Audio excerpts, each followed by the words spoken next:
이런 사기와 굉장히 구분이 안 되는 민사적인 문제가 민사적인 채무불이행이거든요. 예를 들어서 돈을 빌렸다가 내가 안 갚게 되면 이것은 무조건 사기일까요? 아닙니다. 빌릴 때는 내가 갚을 마음으로 빌렸다. 하지만 나중에 사정이 안 좋아져서 못 갚게 됐다. 이렇게 이야기를 많이 하고 안녕하세요. 저는 오영호 변호사라고 합니다. 서울대학교 학부 로스쿨을 졸업하고 법무법인 대리과주라는 로펌에서 일하다가 지금은 제 변호사 사무실을 운영하고 있습니다. 사기 범죄가 다른 범죄보다 악랄한 이유는 피해자들이 자기의 전 재산을 날리는 경우가 굉장히 허다하다는 것입니다. 그래서 피해자들은 사기꾼한테 돈을 돌려받지 못하면 경제적으로 복구도 안 되고 삶적으로 굉장히 많이 무너지는 경우가 많아서 저는 사기 범죄가 굉장히 악랄하다고 생각을 합니다. 제가 생각하기에 요즘 제일 강조드려야 될 부분은 주식 리딩방 사기가 아닌가 싶습니다. 주식 리딩방 사기라고 하면 처음에는 카카오톡방에 이렇게 초대하는 방식을 많이 취합니다. 그래서 카카오톡방이나 라인, 텔레그램식으로 메신저 대화방에 초대를 해서 주식 공부를 하는 거죠. 그래서 주식 정보도 실제로 주고 그렇게 한 사람이 이끌고 나가는 사람이 있습니다. 그래서 그 사람을 필두로 해서 다른 사람들이 그 사람을 따라했더니 수익을 많이 봤다 이러면서 인증샷들을 계속 올립니다. 그러면 사람들이 그 심리가 거기에 현혹되기 마련이거든요. 그러면 이제 그 사람들을 보고 결국에는 따라서 돈을 넣게 되고 그리고 그 사람들이 보여주는 그런 투자 수익 내역 이런 거를 보면 굉장히 수익이 높습니다. 하지만 내가 결정적으로 돈을 인출을 하려고 할 때 그 사람들이 이야기를 합니다. 이게 어떤 수수료가 필요하니 돈을 더 입금을 해야지 돈을 받을 수 있다. 그래서 지금 얼마 1억을 넣었으면 벌써 1억 원 수익이 났는데 이거를 가져가려면 5천만 원을 더 넣어야 된다. 이런 식으로 이제 사람들을 현혹시킵니다. 그래서 조금씩 더 넣고 더 넣으면 또 다른 핑계를 댑니다. 금감원에서 어쩌고 조사가 나와서 어떤 거를 해야 된다. 그래서 이런 것 때문에 또 돈이 필요하다. 그렇게 해서 야금야금 이렇게 전 재산을 다 집어넣게 되는 거죠. 근데 그렇게 집어넣고 나면 이미 늦습니다. 통장은 다 대포 통장이고 사기꾼들은 해외에 있는 경우가 많기 때문에 잡히지 않는 경우가 많거든요. 그래서 이런 경우 사기를 저는 제일 유의하라고 말씀드리고 싶습니다. 피의자들이 속이는 방법들은 여러 가지가 있는데요. 크게 대표적으로 두 가지라고 볼 수 있습니다. 첫 번째는 일상생활에서 많이 볼 수 있는 대여금 사기인데요. 이거를 투자를 해라 아니면 이제 돈을 빌려달라 이런 식으로 이야기를 해서 돈을 빌려놓고 나중에 안 갚는 식입니다. 이런 유형의 사기에서는 피해자들한테 굉장히 환심을 사기 위해서 노력을 많이 합니다. 비싼 레스토랑, 술집 이런 데도 다 데려가고 자기가 다 돈을 씁니다. 골프도 같이 치고 이러면서 신분을 쌓는 거죠.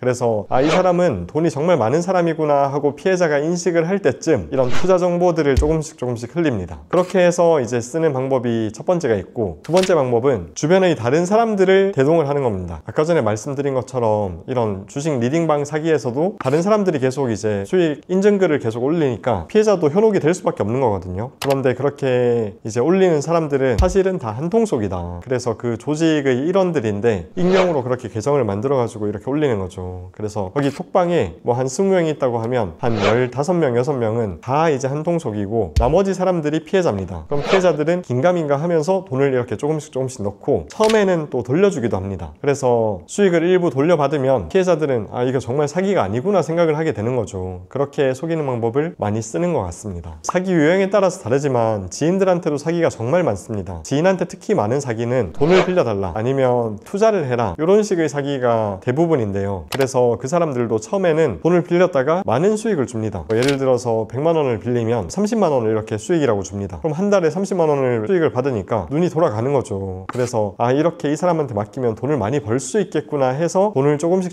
늘리고 그렇게 왔다 갔다 하는 돈이 계속 커지다가 어느 순간 큰 금액을 빌려서 잠수를 타거나 아니면 이제 도피를 하는 거죠. 그래서 지인이라고 이렇게 돈을 빌려줄 때 마음을 놓으면 절대 안 됩니다. 이 관상의 특징이 있죠. 그 사람들의 특징은 절대 사기에 안 칠 것 같이 생겼다는 겁니다. 그래서 보통 사람들은 모르는 거죠. 이렇게 훤칠하고 말도 잘하고 백그라운드도 훌륭하고 이력이 화려합니다. 보통은. 그래서 어디 대표이사, 어디 감사 이런 어떤 사업도 하고 돈도 많이 벌고 주변에 이제 돈 많은 친구들도 많고 그렇게 이제 화려하게 보이고 이 사람이 설마 사기를 치겠어 하는 그 사람이 바로 사기를 치게 됩니다. 그래서 이런 사기꾼 관상은 사기꾼인지 절대 알 수 없다는 것 이것이라고 말씀을 드릴 수 있겠습니다. 사기치는 사람들은 사실 죄책 타격감 같은 것들은 거의 없다고 생각을 하셔도 괜찮아요. 이 사기치는 사람들의 특징이 뭐냐 하면 사기를 한 군데서만 치지 않습니다. 사기꾼들은 여기서 사기치고 저기서 사기치고 새로 사기를 쳐서 편취한 금원으로 또 기존 사기 피해자한테 변제를 하고 이런 식으로 이제 계속해서 이루어지기 때문에 사기를 치는 사기꾼들은 이런 양심의 가책도 전혀 없이 계속 일상의 반복인 거죠. 그래서 어떻게 보면 그게 삶이 되어버린 거라고 할 수도 있겠습니다. 사기 피해자들의 특징은 특징이 없다는 게 특징입니다. 이게 좀 이따가 말씀을 드릴 수도 있지만 전문직도 사기의 대상이고 제 주변에 변호사인데도 사기를 당한 사람도 있습니다. 그래서 이런 사기를 당하는 사람이 딱 정해져 있지 않다. 저는 이거를 말씀을 드리고 싶고 이런 피해자가 정해져 있지 않기 때문에 우리는 조금 더 조심을 해야 된다. 심지어 얼마 전에 제 친구는 데이팅 어플에서도 사기를 당했어요. 그러니까 이게 그 사기는 언제든지 내 삶에서 도사리고 있고 내가 조금만 방심하면 당할 수 있다. 이런 생각을 가지는 게 제일 좋습니다. 똑똑한 사람들이 꼭 잘 당하는 사기 유형이라고 말하기는 어렵지만 이게 똑똑한 사람들로 잘 당하는 사기들이 많이 있습니다. 대표적으로는 투자를 해라. 그렇게 해서 믿을 만한 사람이라고 생각하고 투자를 했는데 사기를 당하는 경우 정말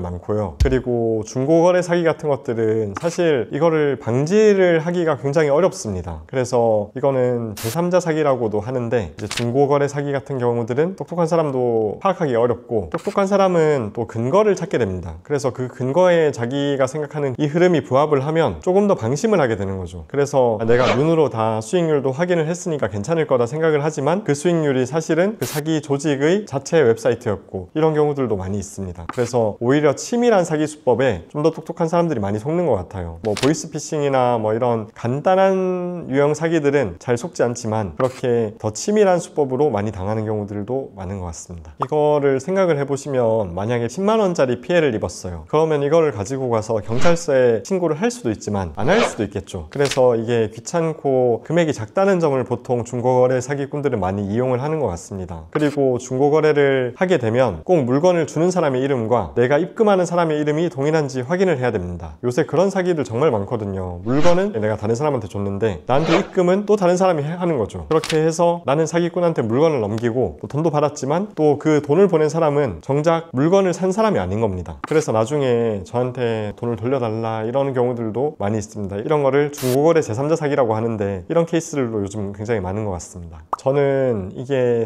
사기라는 게 형사적으로 처벌을 받기가 굉장히 어려워서라고도 생각을 합니다. 이런 사기와 굉장히 구분이 안 되는 민사적인 문제가 민사적인 채무불이행이거든요. 예를 들어서 돈을 빌렸다가 내가 안 갚게 되면 이것은 무조건 사기일까요? 아닙니다.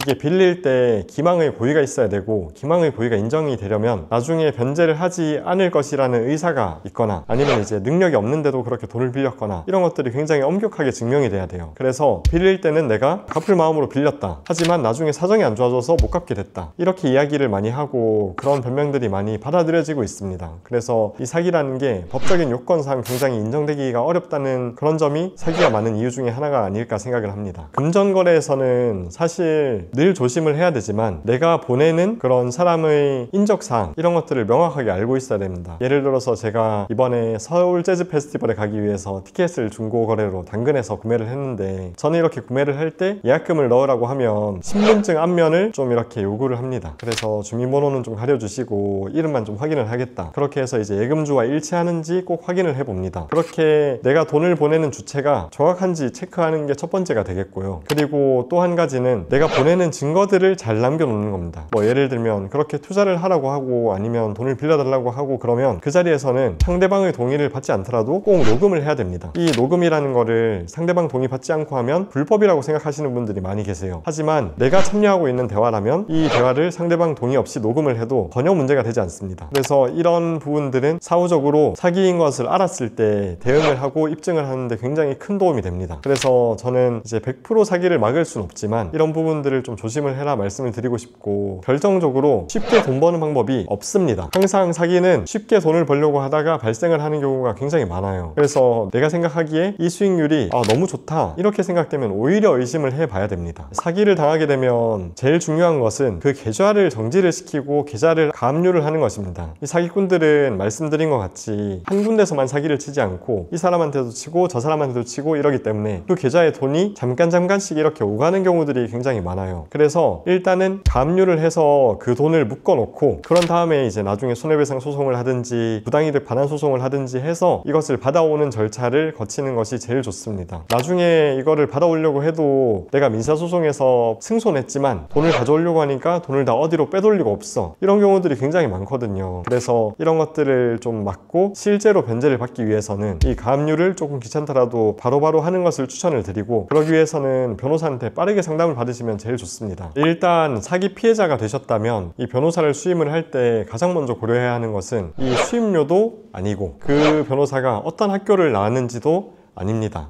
그 변호사가 내 사건에 신경을 써줄 수 있는 변호사인지를 알아야 되거든요. 그러려면 사실은 빠르게 상담을 한 3번 정도는 해보시는 게 좋습니다. 그렇게 상담을 해보시면 이 변호사가 나한테 관심을 써주는 변호사이겠다 아니겠다 이런 것들이 어느 정도 보이거든요. 그렇게 해서 내 사건에 관심을 가지고 빠르게 대응해줄 수 있는 변호사를 찾는 것이 제일 좋다고 생각합니다.